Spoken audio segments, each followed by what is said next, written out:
নমস্কার, আমি রেশমি। আমার আজকের রেসিপি টক ডাল।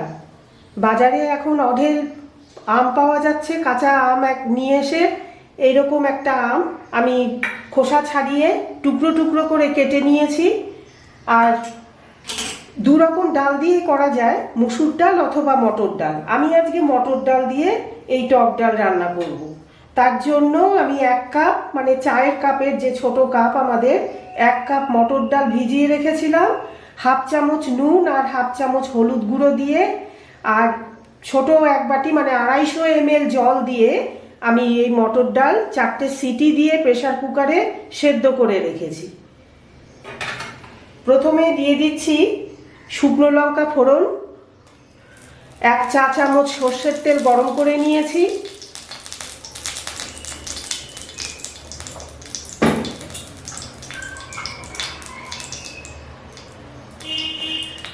হাফ চা চামচ পাঁচফোড়ন দিয়ে দিচ্ছি। শুকনো লঙ্কার পাঁচফোড়ন সুন্দর একটা গন্ধ বেরোবার জন্য একটু ভেজে নিচ্ছি আমি।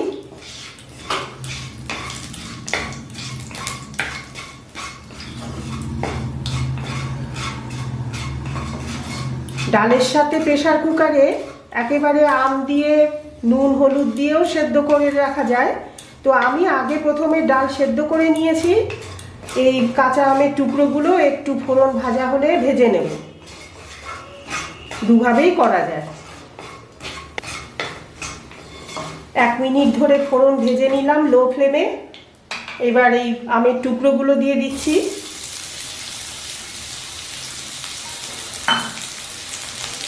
সামান্য হাতে করে 1 চিমটি নুন। ফ্লেম লোতে রেখেই আমগুলো একটু ভালো করে ভেজে নেব।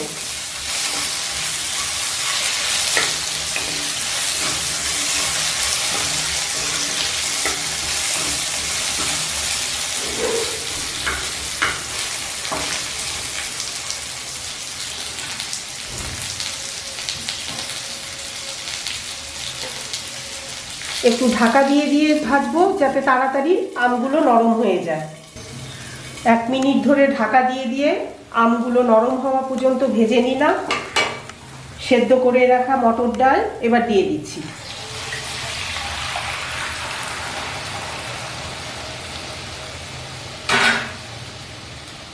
হলুদ দিয়ে সেদ্ধ করে নিয়েছিলাম ডাল, তাই আর হলুদ দেওয়ার প্রয়োজন নেই।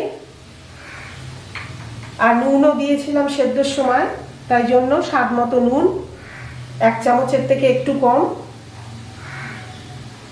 দিয়ে দিলাম। 1 চা চামচ চিনি,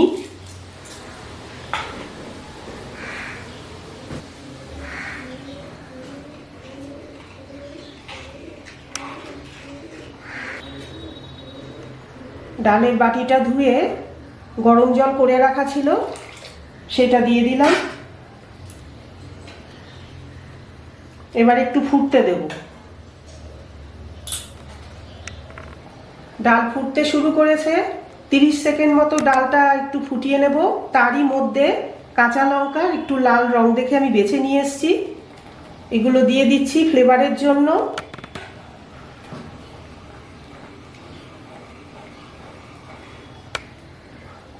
তৈরি হয়ে গেল আমার আজকের রেসিপি টক ডাল। আপনাদের কেমন লাগলো কমেন্ট করে জানাবেন। একটা লাইক দেবেন, শেয়ার করবেন, সাবস্ক্রাইব করবেন।